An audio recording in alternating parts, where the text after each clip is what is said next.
Hello বন্ধুরা, আজকে ছিল রাস পূর্ণিমা আর সেই উপলক্ষে আমিও আমার গোবিন্দর জন্য একটু সেবা করার চেষ্টা করলাম।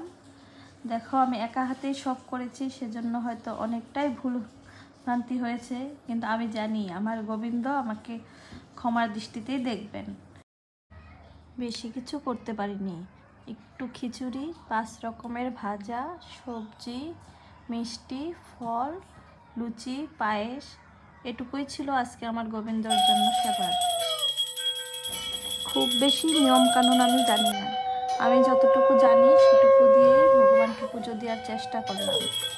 তোমরা আজকের দিনটা কীভাবে কাটালে সবাই জানিও।